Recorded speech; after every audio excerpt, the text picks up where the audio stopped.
On behalf of Cardiff University's Wales Governance Centre, it's a real pleasure to welcome you to this event.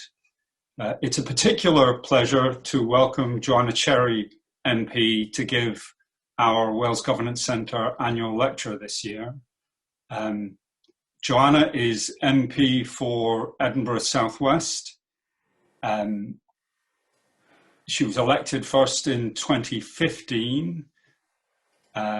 Prior to becoming an MP, she had a distinguished legal career in Scotland as an advocate.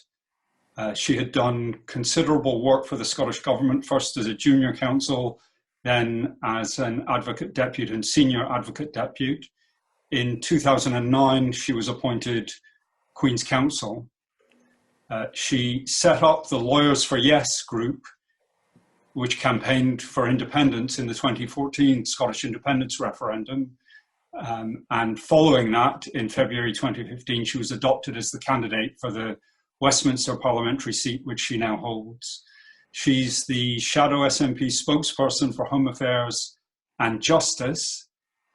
And at a time when there's a certain amount of political commentary about the way in which some lawyers' skills don't necessarily translate into political debate, I think she's made a particular virtue of bringing together her skills as a lawyer and her skills as a politician. Most famously, she challenged the 5-week prorogation of Parliament by Boris Johnson through the Scottish courts. Her case, Cherry versus Advocate General for Scotland, ended up then together with a case brought in England in the Supreme Court and resulted in the quashing of that prorogation. And at a time now when the UK government's internal market bill, which has been particularly controversial for its threats to violate international law, to break international law, it also has very substantial implications for devolution. And we're now at a moment where the House of Lords has essentially filleted the bill of its devolution elements, as well as challenging the Irish Protocol, Northern Irish Protocol elements. I think Joanna's skills, when that bill comes back to the Commons, will be put on particular display. So with no further ado, aside from reminding people that if you want to tweet about this event, you can do so using the hashtag CherryWGC. I'd like now to hand over to Joanna for her lecture.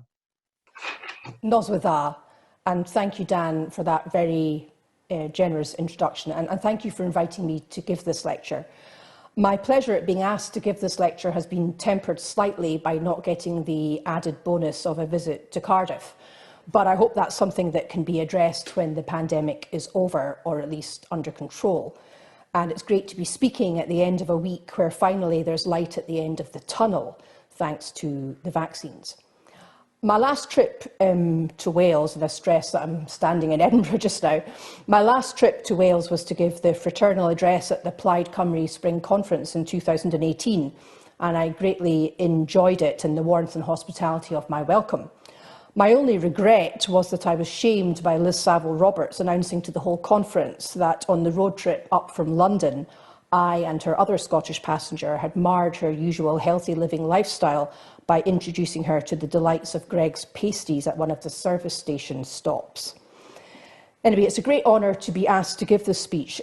Since my election as an MP in 2015, I've benefited greatly from the work of the Centre, and it's been my pleasure to share platforms and select committee evidence sessions with Professors Richard Wynne-Jones, Laura McAllister and Joe Hunt. And it's been my particular pleasure to renew my acquaintance with Professor Daniel Wincott, whom I first met a long time ago when we were teenagers and he was dating my best friend. Now, although Wales voted to leave and Scotland voted to remain, a commonality of interest in defending our economies and our devolved settlements has brought us closer together since the Brexit referendum. But it's also accelerated the pressure for constitutional change in both our nations.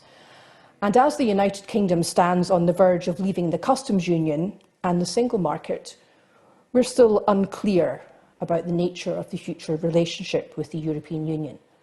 The Trump era has come to an end in America, and Biden will be a very different president. What happens to the Northern Irish Protocol and the Good Friday Agreement could well determine whether or not Biden's administration will entertain a trade deal with the United Kingdom. And many Democrats take the view that the United Kingdom government is the last outpost of the Trump project. Seen from Scotland, it certainly feels that way. The post-Brexit landscape has accentuated our sense of political alienation from the concerns and the projects of Westminster. And so, Scotland most certainly does not stand where she did. She is not so much at a crossroads as on a highway to independence. A couple of exits have been missed, but the indicator is now on, and I'm confident that Scotland will take the next exit. The destination is not separatism, nor secession, but a resumption of the statehood which was relinquished in 1707. So why have things changed so much? On the 18th of September 2014, 55% of those who voted in the independence referendum voted to remain part of the United Kingdom. During the last days of the referendum, the Better Together campaign suffered an almighty panic, during which even Her Majesty the Queen was pressed into service to defend the Union. 10 days before the vote, a sensational YouGov poll put support for independence at 52%. It was the first time independence had been in the lead, and it caused some consternation. 2 days before the referendum, the leaders of the three main United Kingdom political parties, David Cameron, Ed Miliband and Nick Clegg, personally pledged that a no vote would result in the swift delivery of extensive new powers for the Scottish Parliament. Their pledge appeared as a vow on the front page of Scotland's best-selling daily tabloid. "This is solemn," it said. "You can trust us." It's an amusing footnote to this episode that 4 years later, the former editor who planned that famous front page announced his support for independence and is now the chief press officer for the Scottish National Party at Holyrood. But back in 2014, he played an important role in ensuring a vote for the status quo, on the understanding that there would be significantly more powers for Holyrood. But now, just over 6 years later, the very foundation of the devolved settlement between London and Edinburgh is under threat from the Internal Market Bill, and 14 consecutive opinion polls have put support for independence at 52% or over. One poll, which showed support at 58%, highlighted majority support amongst both men and women, people in all social class groups and every age group under the age of 65. Even the staunchly unionist Times newspaper has recognised in a recent editorial that these successive polls have shown a majority of Scots in favour of an early referendum and that they cannot be ignored. So Scotland most certainly does not stand where she stood in 2014. So what accounts for this increase in the support for independence? Well, the well-respected pollster Sir John Curtis has concluded that the UK government's pursuit of Brexit has undermined Scottish confidence in the Union and led to increased support for independence. His analysis shows that prior to the coronavirus, the growth in support for independence occurred among those who were pro the European Union. And he's also found that voters in Scotland are now largely pessimistic about the consequences of Brexit, but relatively optimistic about what independence would bring, and that's a big difference. According to Professor Curtis, as at 31st January, Brexit Day, support for independence in Scotland had edged up to about 50%. But the further rise in support since then has been as strong among Leave supporters as it has been amongst Remain supporters. And it's come about as a result of public confidence in the Scottish Government's handling of the coronavirus crisis. The polls have shown that the Scottish public think the Edinburgh Government, and Nicola Sturgeon in particular, have handled the pandemic well. They take the opposite view in relation to the UK Government and Boris Johnson's handling of the pandemic. Another very well-respected pollster, Mark Diffley, broadly agrees with Professor Curtis's analysis, And he says that while Brexit provided the initial impetus for the growth in support for independence, he goes on to say, and I quote, "The pandemic has given voters a daily reminder that the Scottish Government has the power to make decisions about the most important issues of the day, decisions that can diverge from the rest of the United Kingdom Government. And that appears to have resonated with many voters, both in their views of the pandemic handling and, for some, their views on independence." So those are the views of the pollsters. Here are my thoughts. In a major speech to the Middle Temple earlier this month, Sir John Major said that the core change in the new Britain which is currently being forged is Brexit, albeit for a time it's been hidden behind the COVID crisis. And I agree with Sir John Major's analysis in that respect. The United Kingdom that voters in the independence referendum of 2014 voted to remain part of no longer exists. The socialist, federalist UK promised to Scots by the unionist left seems even further away than it did 6 years ago, and Labour have been all but wiped out in Scotland as a meaningful political force.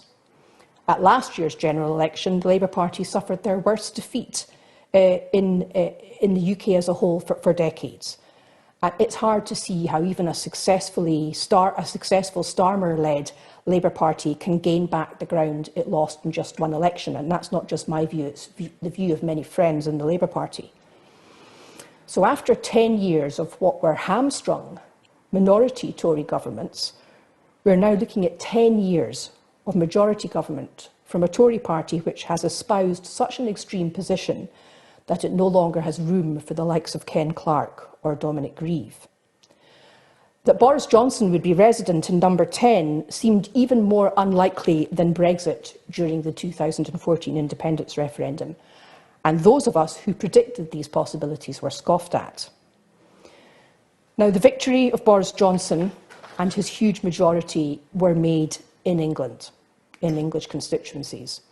In Scotland, the Scottish National Party rides high in the polls, and we keep winning elections rather emphatically. Whilst one should never take anything for granted in politics, we look set to do so again next year. And if we do next year, we'll win that election on a clear mandate to hold a second independence referendum. In Scotland, there is significant unfinished business from the first independence referendum.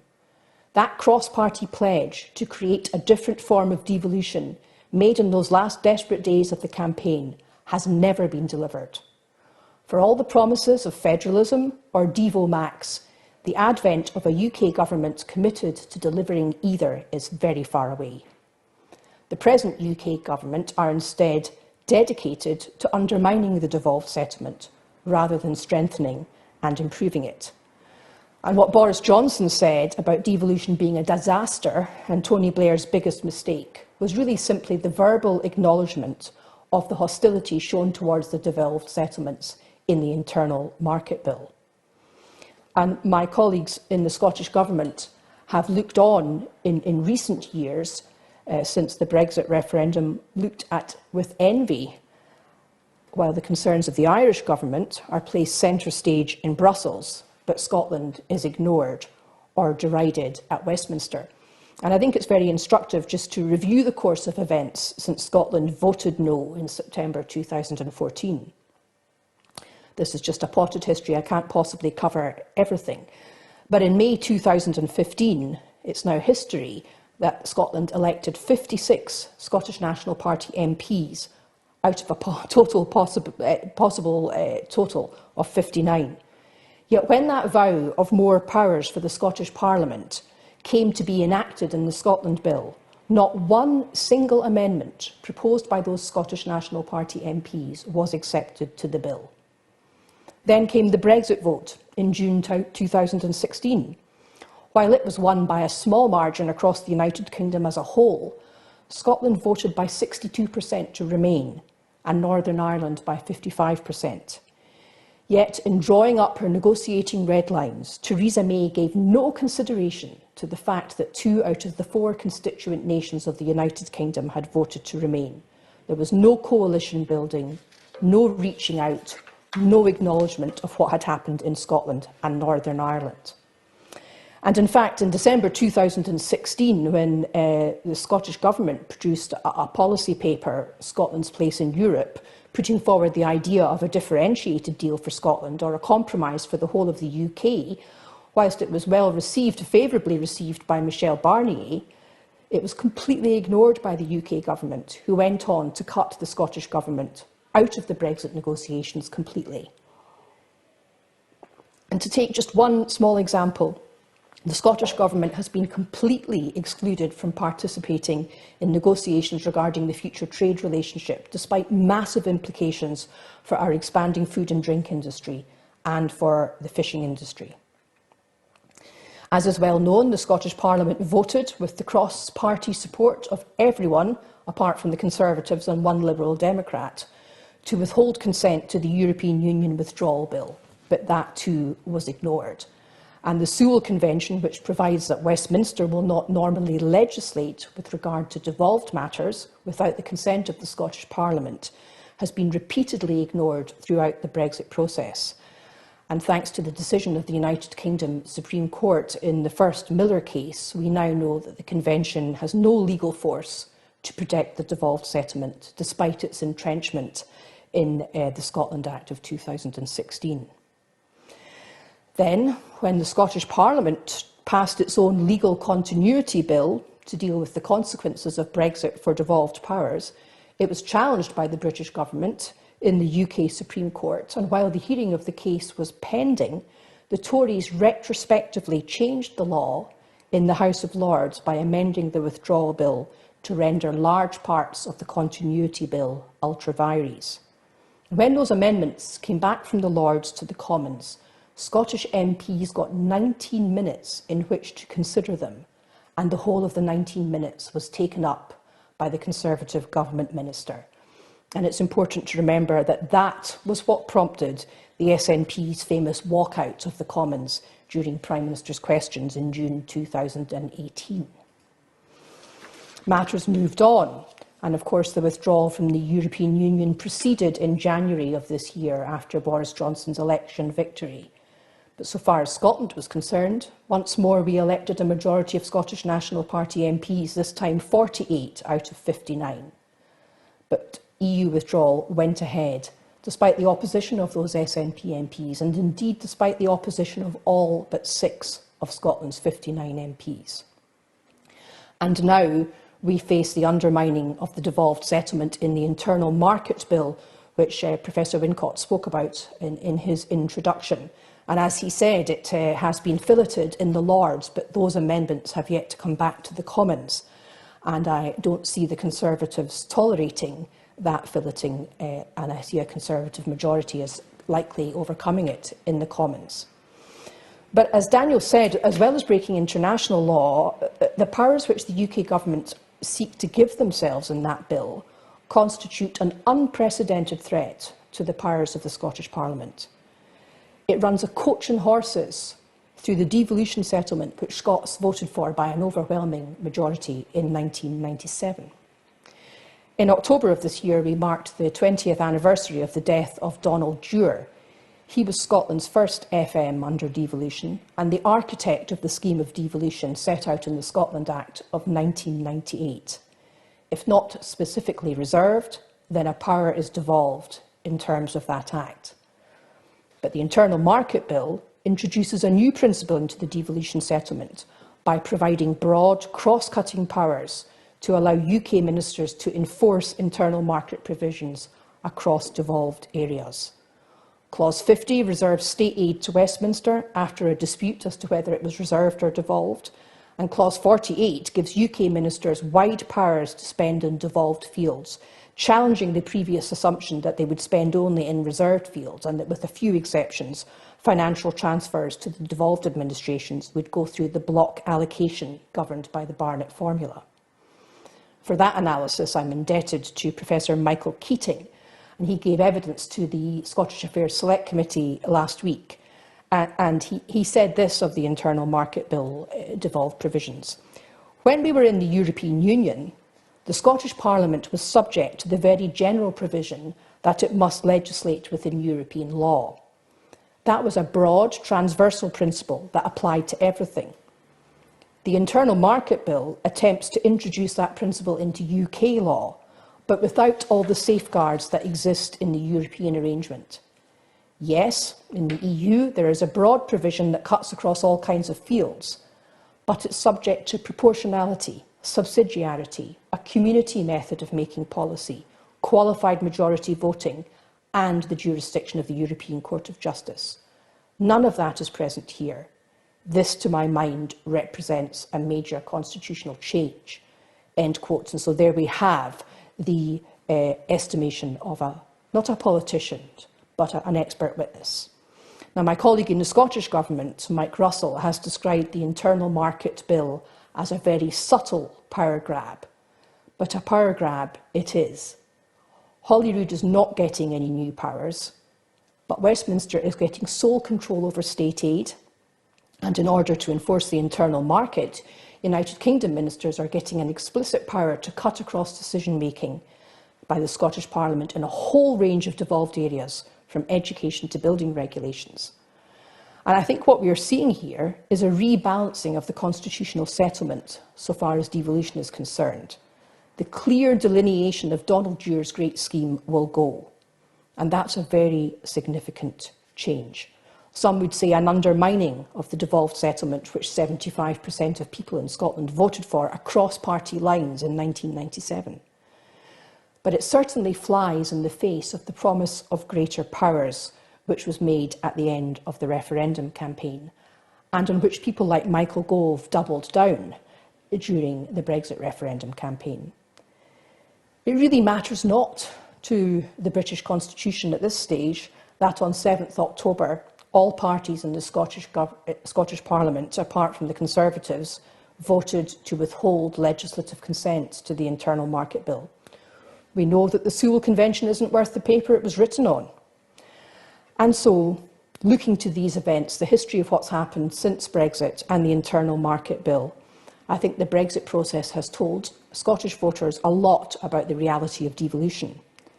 It's confirmed, if it were ever in doubt, that power devolved is power retained, and that the United Kingdom is not the union of equals we were told about during the 2014 referendum, but a unitary state in which devolved power can be taken back to Westminster by executive fiat when it suits the executive to do that. And we also know in Scotland that, contrary to what we were told in 2014, Scotland does not lead the United Kingdom, but must rather follow England where England wishes to go, whether we like it or not. Now, at a conference in London a couple of years ago, I asked the former Taoiseach of the Republic of Ireland, John Bruton, what he thought of Scotland's treatment during the Brexit process. And he said that he felt Scotland was marginalised within the UK, and that sort of marginalisation would not happen in the European Union, and that if the European Union was taking a decision as drastic as Brexit, and it had only 4 nations in it, all 4 nations would need to agree. But in the United Kingdom, it doesn't matter what Scotland says, it doesn't matter what Northern Ireland says, they can always be overridden by the English vote. That's not an anti-English comment, it's a comment on the Constitution of the United Kingdom. If Scotland was a member, if Scotland were a member state of the European Union, even though we are a country of only 5.5 million people, we would have the same veto as Ireland has over a major decision such as Brexit, and in the same way as the bigger countries have. And when looked at that way, the European Union seems rather a more attractive future for Scotland than the United Kingdom. Now, it's true, of course, and I don't need to tell a Welsh audience this, it's true, of course, that the cavalier attitude of the UK government towards devolution has been experienced not just in Scotland and Northern Ireland, but also in Wales. And for a long time in Northern Ireland, the voice of the pro-European Union majority was really without expression at Westminster and Stormont, while Stormont wasn't sitting. And the attitude of the Tories was very much one of ignorance or insouciance towards the Good Friday Agreement. In the meantime, the Scottish and Welsh governments have worked closely together to try and defend the interests of our devolved parliaments. But we have to be honest to say that we've not had much success in doing that despite strenuous efforts. And in the north of England, the intransigence of Westminster has also been experienced during the row over lockdown and furlough support. And Andy Burnham, the Mayor of Greater Manchester, has said that he was worried by the Prime Minister's comments on devolution and that we live in a very London-centric country, which is why it's a divided country. Now, all of this commentary has prompted the usual suspects to start talking about federalism again. And I want to be very clear that I have nothing against federalism. I think federalism works really well in Canada, for example, where the provinces were in the room for the negotiations over the CETA trade agreement, and the provinces run their own immigration programmes. What Scotland would give to be in that position within the UK. But the problem, as I see it, is that although federalism is always discussed when support for Scottish independence is on the rise, I see little appetite for federalism across the UK. And whereas Scottish independence is a matter for the Scots, by which I mean people living in Scotland, federalising the UK is a project which requires support across the four nations. And only the Liberal Democrats have any sort of meaningful commitment to federalism as a policy, and they are far from power at present. Recently, one of my predecessors as an MP for the seat in which I currently stand, Malcolm Rifkind, reminded us that in 1975, he said that devolution should be a step towards federalism. But he, when in office as Scottish Secretary, didn't progress the case for either devolution or federalism at all. In fact, quite the reverse. He was part of a Tory administration that turned its back resolutely on the desire for devolution in Scotland in the 80s and the early 90s. And his recent discovery of the merits, or rediscovery of the merits of an idea he flirted with 45 years ago, in my opinion, lacks credibility. And I have to say that I didn't think that Professor James Mitchell was being overly harsh when he said that unless Sir Malcolm converts his party and provides a slogan and converts his party and provides a scheme rather than a slogan on federalism, his contribution should be treated with what Professor Mitchell described as contempt. Now, Malcolm Rifkind is not the only leading Scottish politician of yesteryear who periodically flirts with the idea of federalism.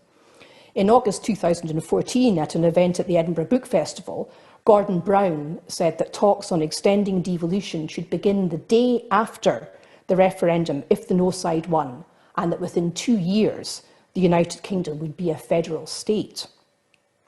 During that giddy summer, he also promised that Labour proposals would move the UK as close to federalism as could happen in a country where 85% of it is comprised of one nation. But of course, none of this has come to pass.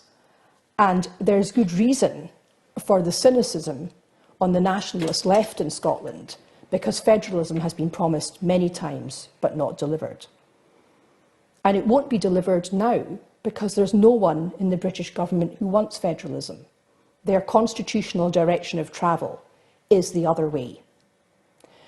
Furthermore, I think Ben Ray of Source Direct made a very important point when he wrote earlier this week that the increased desire for independence in Scotland is not just an expression of national identity, but also, and perhaps more importantly, the expression of a desire to relocate power from London and to use that power differently.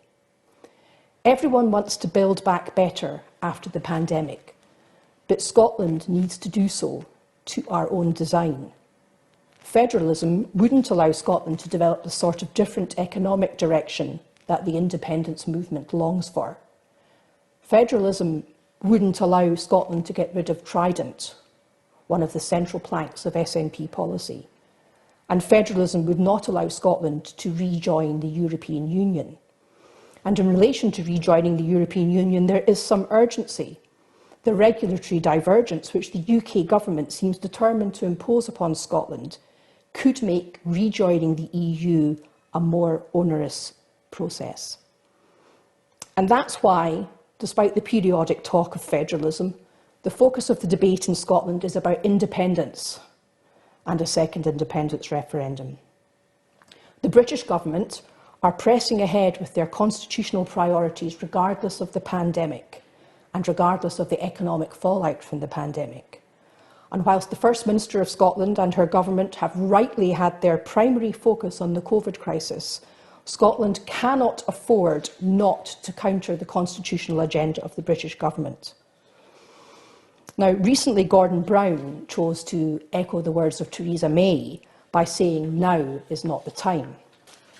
The trouble is that for Scotland, British politicians telling us now, not now, tends to mean not ever.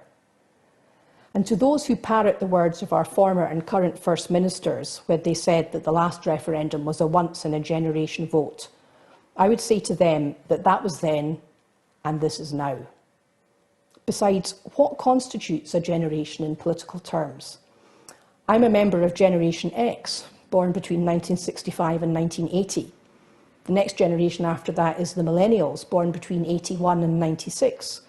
These are time spans of only 15 years. With respect to devolution, 18 years passed between the 79 and 97 referendums, so that was rather longer than a generation. But we should remember that until Labour won the 1997 general election, Scotland's renewed desire for devolution had been ignored by the Conservative Party in power for more than a decade. And I think that's something that we in the nationalist movement need to bear in mind when people say that we don't need a plan B. And I'm coming to that in a moment. But just sticking with this idea that there should only be an independence referendum once in a generation, you could argue that the political events of the past 6 years have been more tumultuous than we normally experience in a generation. In the years since 2014, we've lived through a number of political generations. The days of Cameron and Clegg feel like ancient history. Theresa May is now in the political wilderness, together with a host of well-respected Conservatives who now find themselves politically homeless. The Liberal Democrats, who were part of the government up until 2015, are now reduced to a rump in Parliament, with their last but one leader ousted at the general election. The Corbyn era has come and gone, and Britain has left the European Union. These events are considerably more than we normally experience in a generation. Now, on the issue of sovereignty and Irish unity, the Northern Ireland Act of 1998 provides that the Northern Ireland Secretary shall not allow a second border poll any earlier than 7 years before the previous poll. Now, even allowing for the very different context in Northern Ireland, if 7 years between referendums to leave the United Kingdom is acceptable for Northern Ireland, why not for Scotland? The bottom line surely must be that if the party or parties who have a clear commitment to a second independence referendum in their manifestos, if they win the Scottish election next year, then it would really be a Trumpian denial of democracy for there not to be a second independence referendum. However, if ever any United Kingdom leader were capable of Trumpian behaviour, then it's Boris Johnson. So I believe it makes sense for my party to think about what we should do in the event that the Prime Minister refuses to agree the means by which a second independence referendum can be held, as David Cameron did with Alex Salmond in the Edinburgh Agreement of 2012. At that time, it was agreed that the power to hold a referendum would be transferred to the Scottish Parliament under Section 30 of the Scotland Act. A recent poll suggests that 2/3 of voters want a fallback strategy to secure a second independence vote if a Section 30 order is refused this time round. But there are some in my party who are very reluctant to contemplate the options in such a scenario. They believe that to do so might detract from the pressure on the Prime Minister to do the right thing. To them I say, Boris Johnson is not renowned for doing the right thing, particularly when it comes to Scotland. I understand the argument that his refusal to grant a Section 30 order is unsustainable, but whether that argument is right remains to be seen. What worries me is if we are waiting on goodwill and largesse from Boris Johnson, it could be a very long wait. No Conservative and Unionist Prime Minister wants to be the one on whose watch Scotland was lost.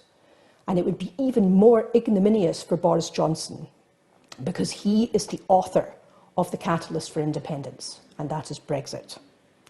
So for now, it's a comforting thought that his position is unsustainable, but it's a hope at best.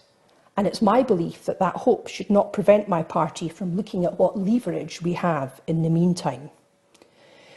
It should also be remembered that the capitulation of David Cameron and the signing of the Edinburgh Agreement in 2012 came after protracted discussions. It was secured as a result of pressure that was irresistible, not just because of the mandate the Scottish National Party won in 2011, but also because of the robust leadership and statecraft of the Salmond government. Some of the present reluctance to discuss alternative strategies comes from the absolutely correct view that the means by which independence is secured must be both democratic and legitimate in order that the outcome is internationally recognised. I agree with that, and I would add that a democratic and legitimate process is also necessary to bring the British government to the negotiating table after the vote is won. But I think we may see a rather different attitude towards Scottish independence internationally from what we saw in 2014. A joint paper published earlier this week by the Scottish Centre for European Relations and the Konrad Adenauer Stiftung looked at EU views of the United Kingdom post-Brexit. And the paper identifies a general expectation that the European Union will be neutral in any future Scottish independence referendum, partly because of the state of EU-UK relations, which is not very good at the moment, but also because the United Kingdom is now a third country, and the pro-EU sentiment in Scotland has been noted. They go on to say that the common view is that provided Scotland becomes independent in a legally and constitutionally valid way, with agreement between London and Edinburgh, Scotland could have a normal accession process to the European Union, although there is a high alertness to Spanish sensitivities.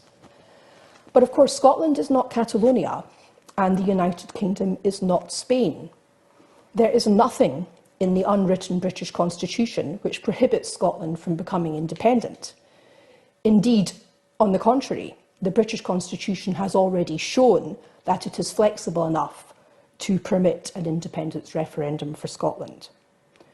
Prior to the advent of devolution, it was thought that a simple majority of pro-independence Scottish MPs would be sufficient to open negotiations on independence. And I think that is why some in my party have suggested using a Scottish election as a plebiscite if a Section 30 order continues to be refused. And I think this suggestion raises the question of whether we should be so wedded to the idea of a referendum to deliver independence. Earlier this year, before lockdown, I attended a very entertaining lecture at the London School of Economics entitled Unions and Their Breakups, the United Kingdom's Attempted Secession from the European Union and its Possible Outcomes. It was delivered by Brendan O'Leary, the Lauder Professor of Political Science at the University of Pennsylvania, and his focus was on the domestic constitutional consequences of the United Kingdom's secession from the European Union. And I should just say that he defines secession as formal withdrawal from a central authority. Now, I was very interested to hear him say that most secessionist movements that have been successful have done so without any central role for a referendum. But the reality is that in Scotland we did have a referendum in 2014 and the result was no. So we need to demonstrate that there has been a change of opinion. I asked Professor O'Leary what he thought the Scottish National Party should do. And he said that he thought it would be very hard for the SNP to depart from its formal commitment to the idea that a referendum will be the mechanism after we've won a majority of pro-independence MPs in the Scottish Parliament. And I think he makes a very fair point. But I would wish to emphasise that we should not assume that the only way a legitimate referendum can occur is if Boris Johnson agrees to it. In 2012, before the Edinburgh Agreement was signed, 7 legal academics, including 3 distinguished professors, published a paper challenging the view that only Westminster has the legal authority to sanction an independence referendum. And again, recently, one of the authors, Professor Aileen McHarg, and her senior colleague, Chris McCorkindale, have reaffirmed this view. And they said, and I quote, "Although it's frequently asserted that a referendum on independence falls out with devolved competence, that issue has never been conclusively settled." My friend Aidan O'Neill, the leading QC who won the Article 50 revocation and prorogation cases, has produced a detailed opinion setting out the argument that Holyrood has the power to legislate to hold a referendum on the question of independence. He's advancing this argument in a case currently before the Court of Session in Edinburgh, brought by a gentleman called Martin Keatings against the Advocate General for Scotland and the Lord Advocate. Now, on Brexit Day earlier this year, my party leader, Scotland's First Minister Nicola Sturgeon, gave a speech in which she considered this issue. And she said, and I quote, "The issue of whether the specific constitutional reservation in the Scotland Act puts any form of independence referendum outside the powers of the Scottish Parliament, or instead leaves open scope for a non-binding consultative vote, has never been tested in court. That means it cannot be said definitively that it would not be legal, but equally it cannot be described as being beyond legal doubt. If a proposal for a referendum on that basis was brought forward, it would be challenged in court. If a court ruled that it was legal, it wouldn't be a wildcat referendum, as our opponents like to brand it. It would be within the power of the Scottish Parliament. Should the UK government continue to deny Scotland's right to choose, we may reach the point where this issue does have to be tested." And she continued, "I am not ruling that out, but I also have to be frank. The outcome would be uncertain. There would be no guarantees. It could move us forward, but equally it could set us back. So my judgment at this stage is that we should use our energies differently." And she went on to announce a constitutional convention and policy papers, neither of which have come to pass, sadly, because of the pandemic. But it's my view that if the pro-independence referendum parties in Scotland, and that's not just the SNP, there's also the Greens and some other smaller parties, if those pro-independence and pro-independence referendum parties obtain a majority at the Scottish election next year, and the Prime Minister refuses to come to the table to negotiate a second Edinburgh Agreement, the avenue which the First Minister contemplated earlier this year should be pursued, and indeed must be pursued. It would require a carefully crafted bill, to use the words of my friend Kevin Pringle. It would require a carefully crafted bill to be piloted through Holyrood. Then, when the inevitable legal challenge came, it would be for the courts to decide whether the bill passed was within the competence of the Scottish Parliament, and thus whether the referendum so authorised could proceed. They would do so by a process of statutory interpretation, and I have no doubt that the case would end up in the UK Supreme Court. If the courts found the bill to be within the competence of Holyrood, then we would have a lawful, legitimate referendum, and it would be one which would be very hard for unionists to boycott. But if we lost the case, then I'm afraid I respectfully disagree with the First Minister. I don't think we would be any further back than the stalemate that will ensue if Boris Johnson digs his heels in. And I would expect the UK Supreme Court, and indeed Scotland's Supreme Court, to look to the wider constitutional context and to have some comments to make about a government which doesn't allow a second independence referendum when there's a clear electoral mandate in favour of one. And when I talk about the wider constitutional context, what I mean by that is, I think it's unfortunate that the debate about the legitimacy of any Scottish vote for self-determination has become so focused on whether or not the UK government will grant a Section 30 order, What this has meant is that we are discussing Scotland's right to self-determination purely through the prism of a devolved settlement which is barely 20 years old. And I believe that sends out the wrong message both at home and abroad. The legislation governing the devolved settlement should not be the last word on whether Scotland can legitimately vote to secede from a union which is over 300 years old. The nature of the United Kingdom is not always well understood internationally, and indeed not always well understood in the United Kingdom. And I've found that when speaking to international audiences, if I explain that the foundation of the United Kingdom is a treaty of union between two ancient sovereign states, a penny drops. They realise then that the independence movement, the Scottish National Party, is not a movement for regional secession, but a movement for the resumption of a statehood which dates back to the Declaration of Arbroath in 1320.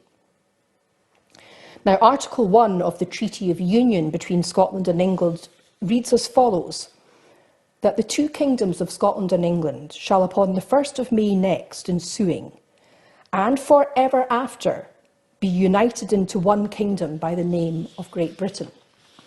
But those words for ever after are not the problem that some might think, because equally the acts of the Parliament of Great Britain and Ireland affecting the union of Great Britain and Ireland in 1800 also included a provision that Great Britain and Ireland would on the 1st of January 1801 and for ever after be united into one kingdom. But notwithstanding those words and for ever after, the union of Great Britain and Ireland came to an end on the 6th of December 1921 by a constitutional process.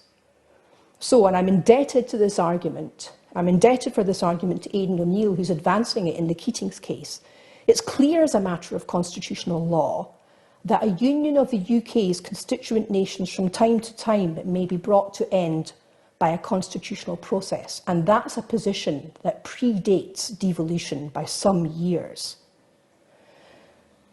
Now, as I say, my colleague Aidan O'Neill is advancing this argument in the Keating's case, and I have to say that that case is looking theoretically at the issue of whether Holyrood has the power to hold a referendum, and I think it's a pity that the case is proceeding in the absence of the sort of carefully crafted bill from the Scottish Parliament that I would like to see. But full legal argument in the case is going to be heard in January of next year, and its outcome could yet have repercussions for the debate and the strategy that I would favour. Now, in a lecture to a Centre for Governance, it's only right that I should focus on process, and I make no apology for doing that. But before I conclude, I want to be very clear that the SNP is not complacent about the polls which predict victory for us in next year's election, or the polls which predict victory in a second independence referendum. And it's my very firm view that it is policy and planning for the transition to an independent nation and membership of the EU that will win the prize of independence. Because once the independence campaign proper begins, a searing focus will be turned upon the plans of the Scottish National Party for the economy, trade relations with the rest of the UK, and the process of rejoining the EU.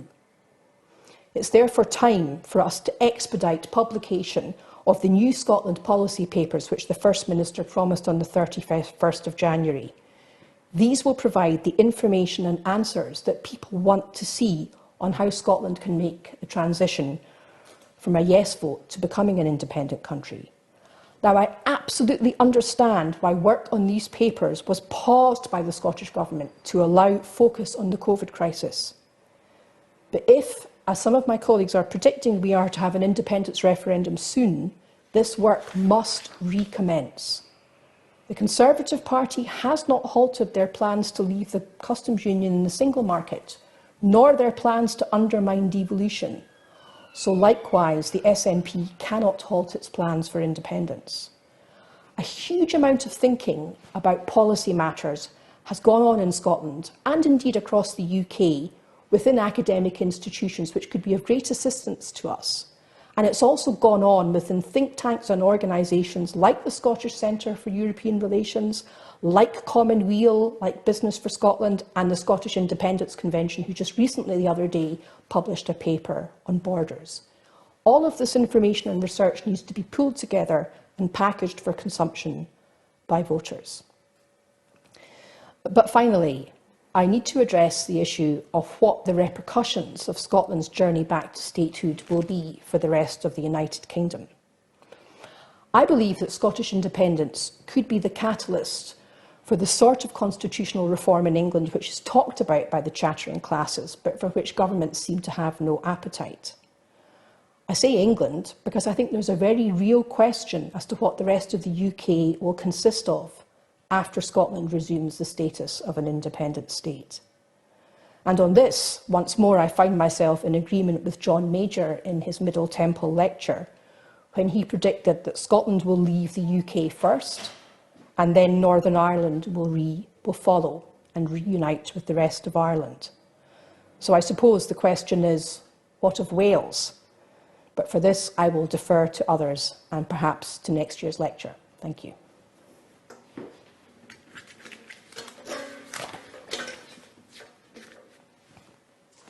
Thank you very much indeed, Joanne, for that fascinating lecture. Jochen. We are now in a position to take some questions from the audience. There's a chat function. Better if you have a question to use the Q&A function that we can check. I'd like to start with a question submitted by Kate Crichton, who's a constituent of yours, which picks up on the question about Scotland's relationship with the EU, on which you've touched significantly in the lecture. But she asks, in the context of the conversion of no voters to yes voters in Scotland, and says we'll need a binding assurance from the EU that Scotland will be welcome to join as an independent nation, and asks about the steps that might be taken to get an assurance of that kind. Well, first of all, thanks, Kate, for the question. It would be wonderful to get a binding assurance from the European Union, but I don't think that's something we can hope for. I think what's very clear is that Scotland will require to go through the accession process that any other country requires to go through to join the EU, because we're no longer part of it any longer. We left on 31st of January this year.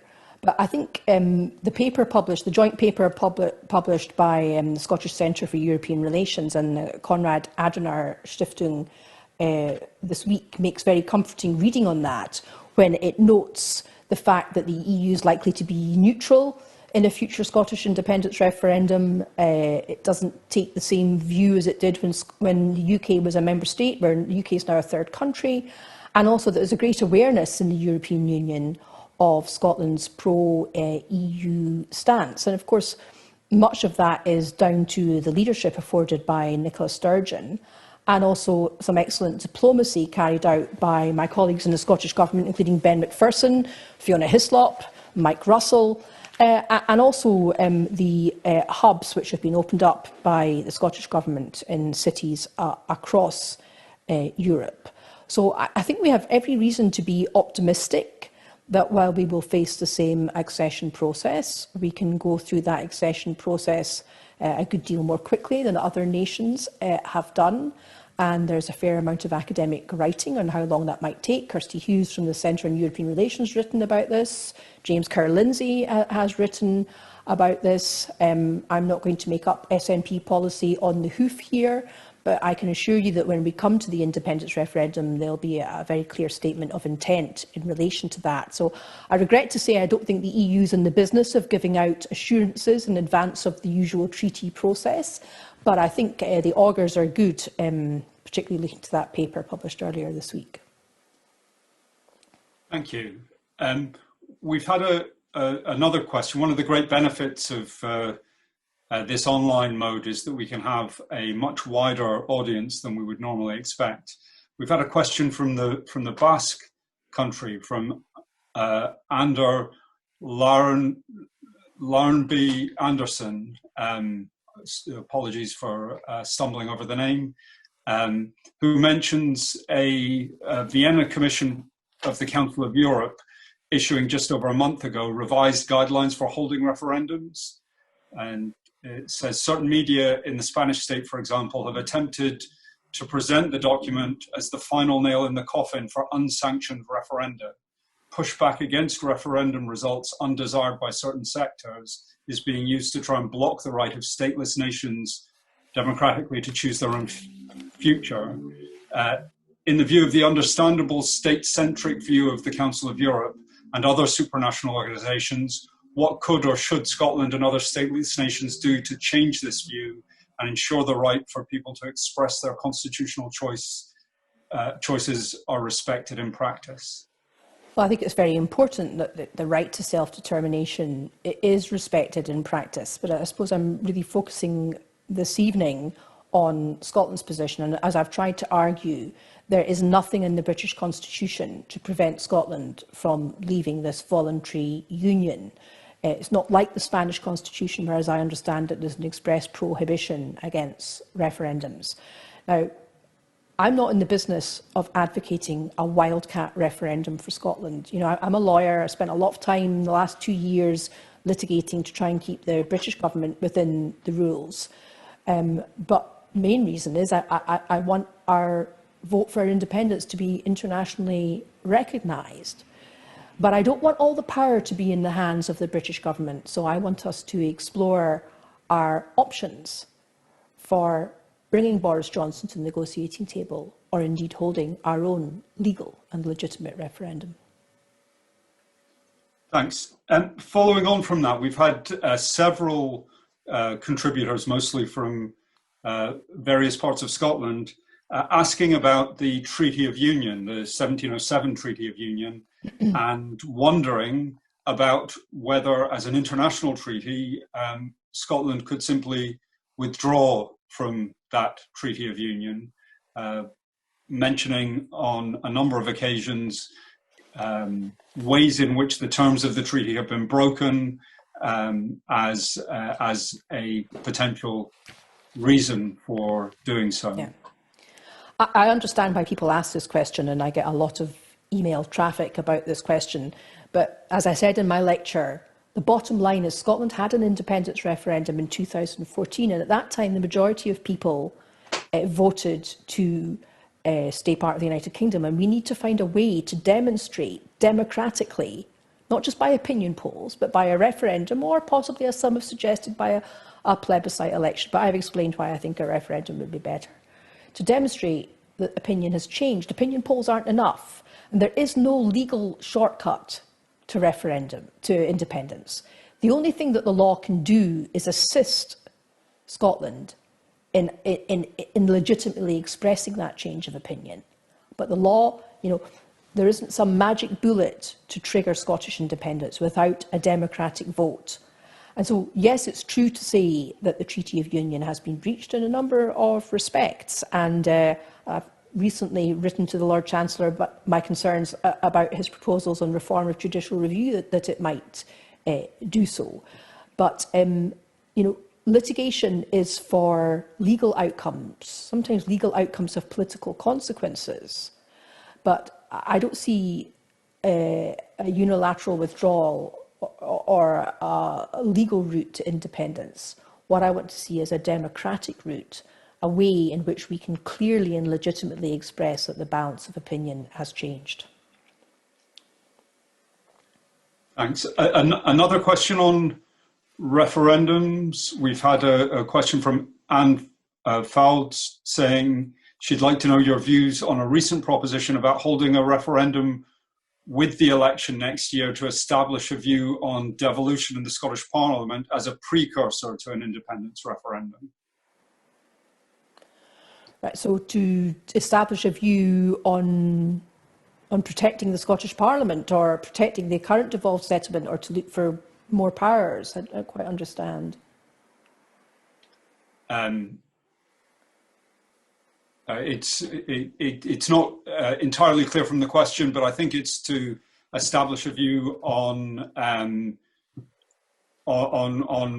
potential threats to devolution in the Scottish Parliament. Yeah, I mean, I think we know that in 1997, 75% there was 75% support for the current devolved settlement in the referendum that took place then, and we know from repeated Scottish elections that the majority of representatives elected by voters in Scotland, both in the Scottish Parliament and in Westminster, support the current devolved settlement.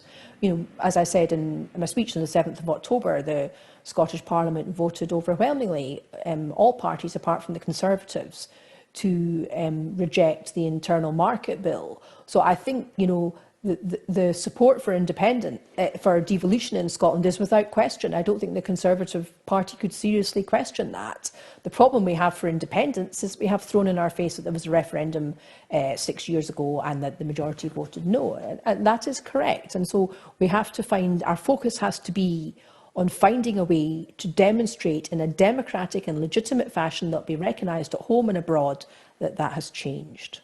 And really what I'm seeking to say is we need to be a little bit more imaginative about how we do that. And just to flip back to the previous question, I don't say the Treaty of Union is irrelevant. The Treaty of Union is relevant in giving the context of this debate. I do think it's very unfortunate that we have got so bogged down in viewing the issue of how Scotland becomes independent purely through the prism of what powers were retained at Westminster and what powers were devolved to Scotland only 22 years ago. The Union's more than 300 years old. The Union was a voluntary entity. I think it's really important in ensuring that we have international support and understanding to explain what the basis of this Union is and not to let people assume that it's just some sort of movement for regional secession in Scotland, because it's so much more than that. I'm going to try and tempt you on to some Welsh ground now. Okay.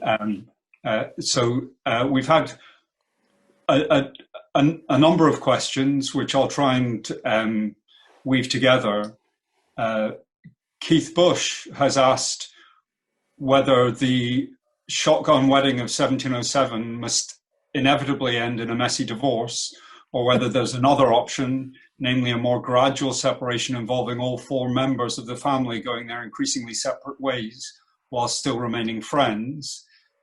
But building on your point about the voluntary nature of the Union, we've also had several questions noting that the relationship between England and Wales doesn't have the same roots in voluntary agreement or in a treaty that the Anglo-Scottish Union had, or indeed that the Union of Great Britain and Ireland historically had. And we've had a number of questions asking about what that might mean for the position of Wales in this context. So I also was at Brendan O'Leary's lecture, and I remember his riffing on the potential acronyms for the different states that might exist as bits left. And Brendan, being originally from Ireland, from the north of Ireland, talked about the Kingdom of Great Britain. Of course, that acronym is already taken, KGB, but he also talked about Q, the Kingdom of England and Wales. Well, yes, the history of England and Wales association is rather different from Scotland and England's, but I don't think anyone could seriously question Wales's nationhood. I mean, look at the language. The language has been kept alive, and the culture is so rich, and also Wales has its own assembly. And I think, one of the things I've noticed since I've been a member of Parliament is how many of the Welsh MPs, and not just Plaid Cymru, I mean, primarily I tend to socialise with Plaid Cymru MPs, but how many of the Welsh MPs, including Welsh Labour MPs, and indeed even some Welsh Conservative MPs, are very conscious of their Welsh nationality and very well educated, not only speaking their own language, but very well educated in their country's history and culture.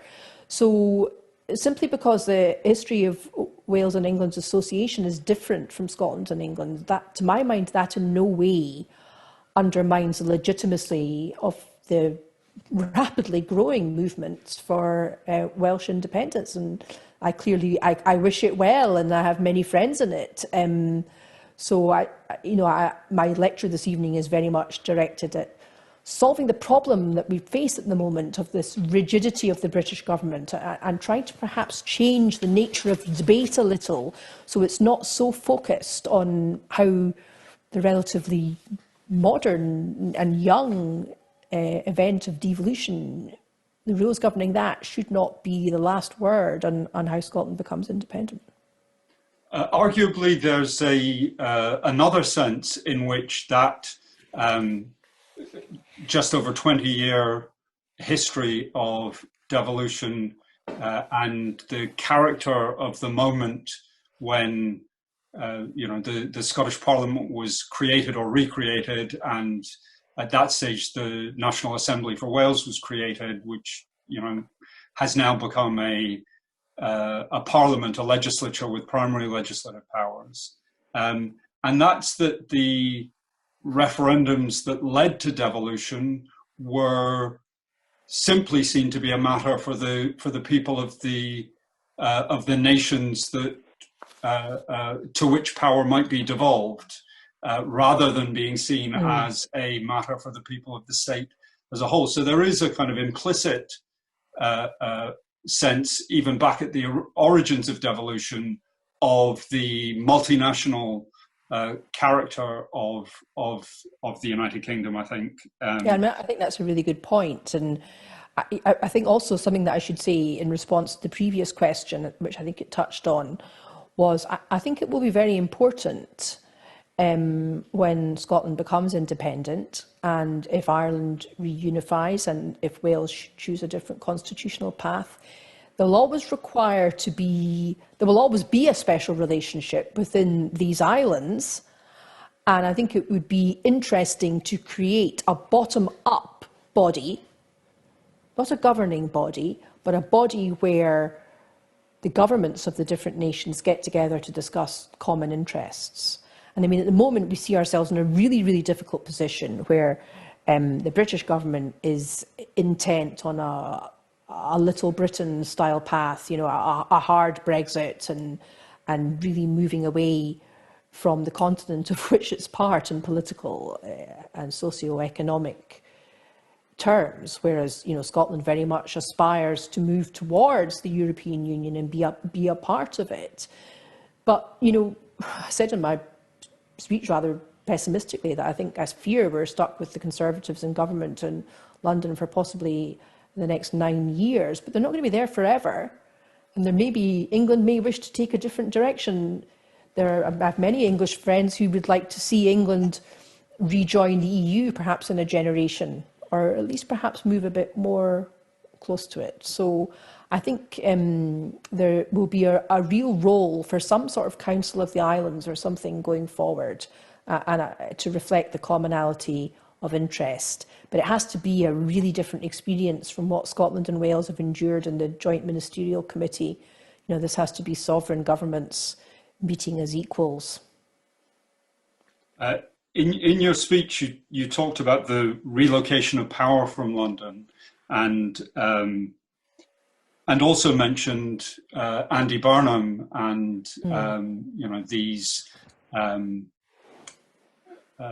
these city mayors or metro mayors in England.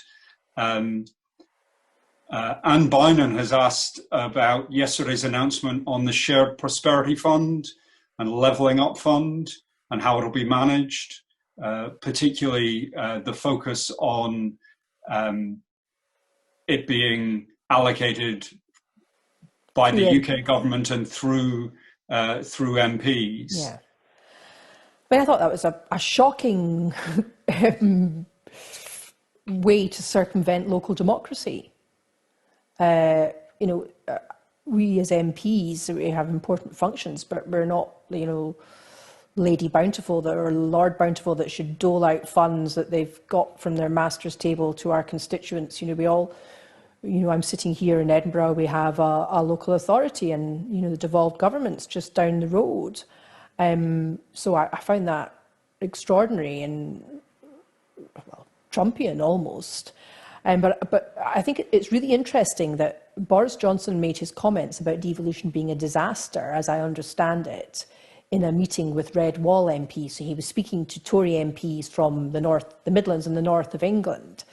And I assume he was speaking in a context where he was moaning about Andy Burnham and some of the other northern metro mayors and their alliance and the way in which they've really stood up for their local areas, and probably saying to these Red Wall MPs, well, we're certainly not giving them any more devolution because look how uppity they are already. I think it would be really good for England to have greater local democracy and more regional devolution, but I don't see the political appetite for doing that. And I'm absolutely opposed to the idea that Scotland should have to wait or pause her constitutional journey to wait for England to catch up, because frankly, we'll be waiting a long time, is my opinion. And, you know, these opinion polls I've referred to, 14, I think there's been another one since I wrote the lecture, 15 in succession, showing significant majority support for independence in Scotland. You know, this is a direction of travel which is very different from England's. I mean, on that note, I will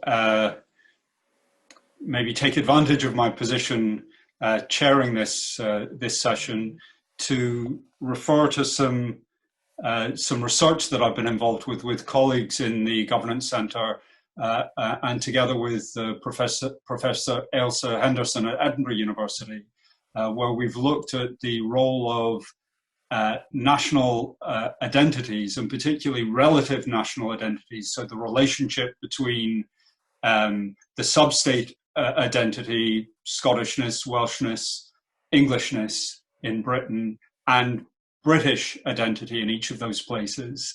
And what we've found is really a fascinating pattern, which suggests that British identity isn't one thing across Britain. In other words, in England, people who prioritise an English identity were much more likely to vote for Brexit, whereas people who prioritise a British identity were more likely to vote Remain. In Scotland, it was the other way around, and Wales followed the Scottish pattern, or showed the same pattern as Scotland. And I think that amplifies this sense of the debates in each of the parts of Britain. And I think the same thing would be true in Northern Ireland, where, of course, Britishness means something else yet again. The debates are really quite distinct, really quite separate, you know, notwithstanding the influence of UK-wide media. So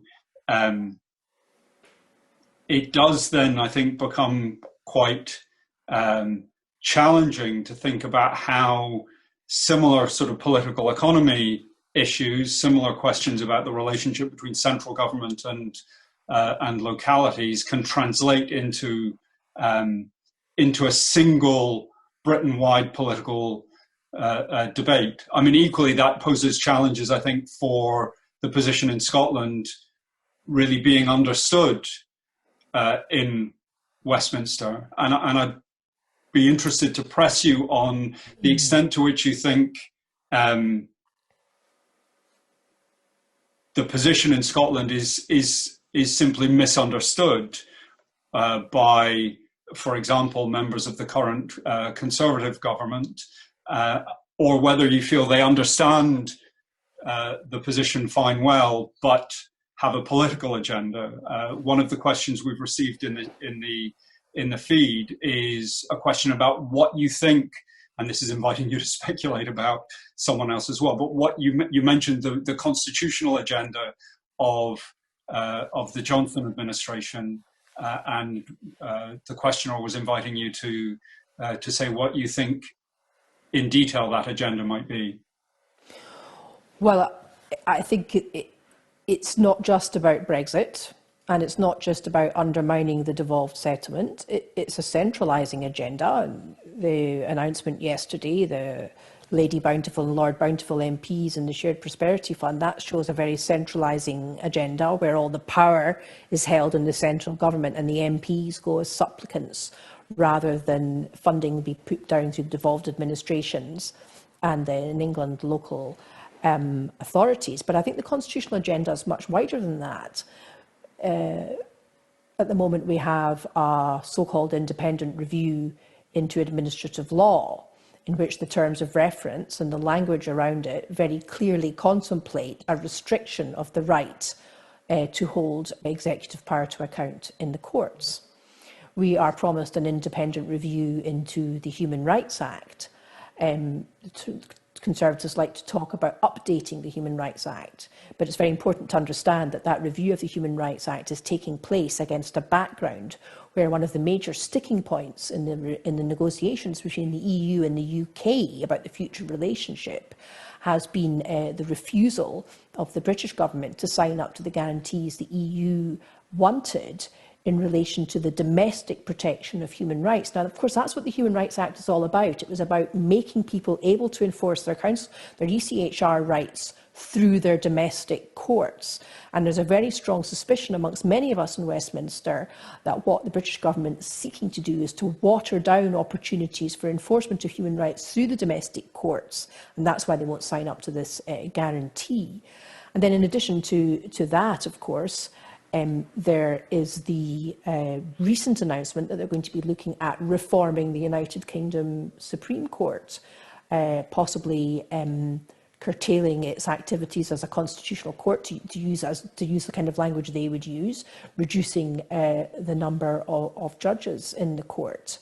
And then, of course, in addition to that, we have what you mentioned in your introduction, is the evincing of an intention to break international law, to break recently entered into treaty obligations in Part 5 of the Internal Market Bill. So, to my mind, this is part of a constitutional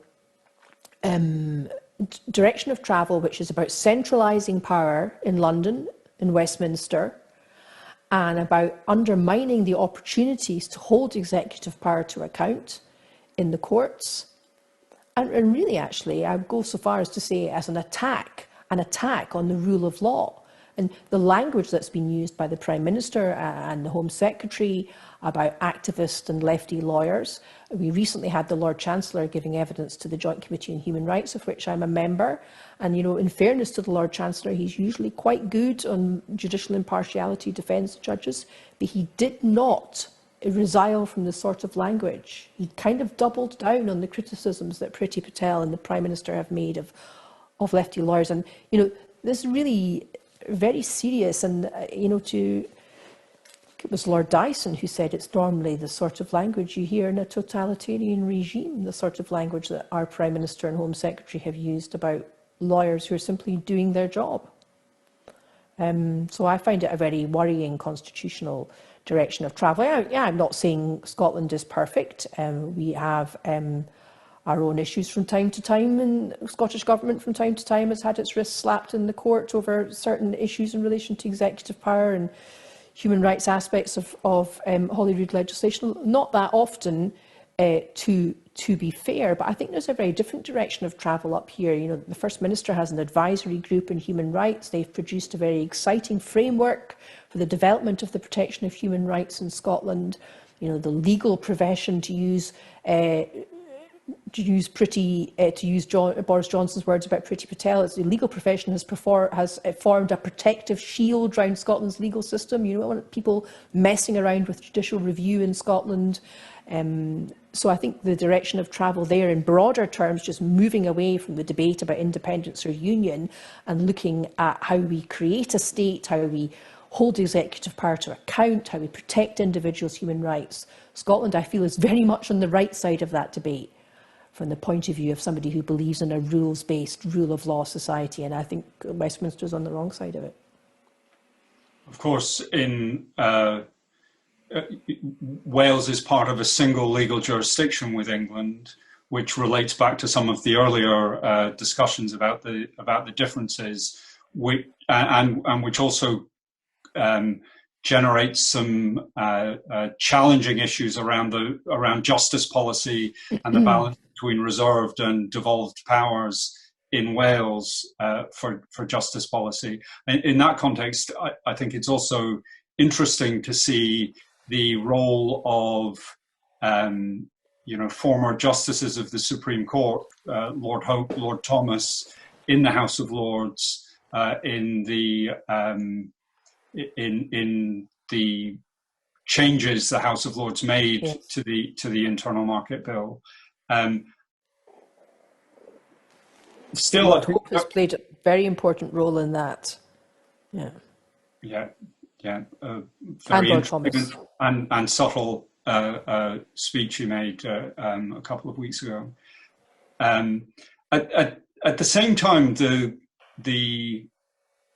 Johnson administration's agenda seems to me to contain some important tensions in these sorts of areas. So if you think about the Internal Market Bill and how it might operate if it was implemented or enacted along the lines suggested before the Lords reforms,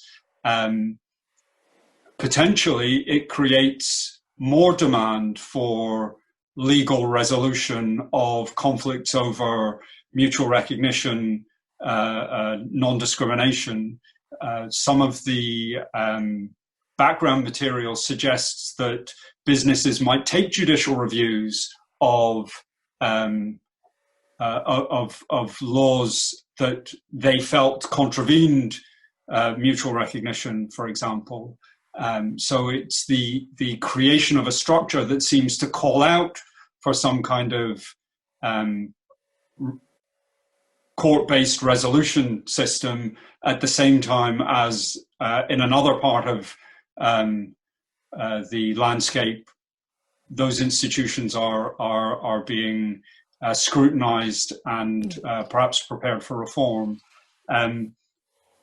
And one can understand that, even very senior judges might feel particularly politically exposed in this kind of a context, which brings me back to a question that Ian Thomas asked, particularly about your alternative routes to a possible referendum on independence in Scotland. Ian asked, how much confidence do you have that a favourable result in the UK Supreme Court will be possible, particularly a UK Supreme Court whose powers will in all probability have been diminished by what he calls a vengeful English Tory party? Well, interesting question. I think it may take some, I think we are some way away from the Supreme Court's powers being diminished, although we do have a vengeful administration, I've no doubt of that. But I think there will be, I think they will have some internal opposition as well as opposition from the profession and NGOs, etc. I think Professor Aileen McHarg has said that the Supreme Court hasn't showed a lot of interest in defending the devolved settlement. And I think not just Aileen McHarg, but also Aidan O'Neill and others have been very critical of the Supreme Court's judgment in the first Miller case on Sewell. And I certainly feel it could be argued, as I think Aidan O'Neill has argued, that their position on Sewell in the first Miller case doesn't sit very well with their attitude towards the importance of constitutional conventions in the prorogation case. Maybe the Supreme Court needs to look at the Sewell Convention again. I know my colleagues in the Scottish Government have not ruled out the possibility of litigating about the Internal Market Bill. We'll need to see what it looks like when it's been back to the Commons and back to the Lords and then back to the Commons. How confident am I of victory in the courts on the issue of whether Scotland could hold, Scottish Parliament could hold a referendum? I think there's a good argument with reasonable prospects of success. But, you know, as a lawyer, I'm not going to say more than that. No, I wouldn't expect that you would. We've had a question from Paul Given about Scottish independence and the currency. So whether the argument is stronger if Scotland is proposing its own currency, and whether the SNP's policy is still for sterlingisation. Well, the SNP conference a year and a half ago voted to keep sterling initially, but to move, trying to have exact words, as soon as possible to our own currency. I'm not going to make SNP policy up on the hoof here, but the policy will be clearly stated when the independence campaign starts. Thanks. One other question about the European context and possible steps. Stuart MacDonald has asked whether EFTA is not the obvious first step, perhaps, after a further referendum on that subject. A further referendum on whether we should join the European Union? I mean, I suppose it's a post-independence referendum question. Yeah. I mean, I think there has been much discussion about whether Scotland should join the European Union or be in EFTA and the EEA. I mean, EFTA on its own would not be much use to us. We'd need to be in a sort of Norway-type position where you're in EFTA and the European Economic Area.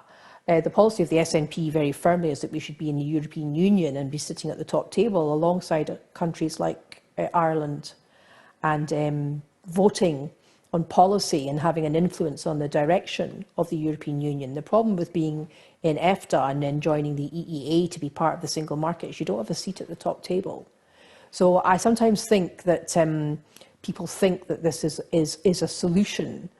Somehow it will be easier to be in EFTA and the EEA, but if you want to be in the EEA, you still have to have the consent of all the member states that are already in the single market. So I don't really see that it would really be of any benefit to us. I would like to see us in the single market and the customs union as full members of the European Union sitting at the top table. It's possible, of course, that while we're going through the accession process, we could be in some kind of halfway house, but I wouldn't see EFTA as the halfway house. The halfway house would be the sort of association agreement that people like Kirsty Hughes have proposed as perhaps covering us, taking us through the interim period, the transition, if you like, from being where we are now and being a full member of the European Union. That's happened for other accession states. Thanks very much. That's a very clear and precise answer. The EFTA position is clearly very limited in terms of the involvement in the shaping of policy, and doesn't automatically bring the free movement aspects back completely. I suppose I'd like to press you on how important that question of regaining free movement. Hugely important in Scotland. Hugely important because of our demographics.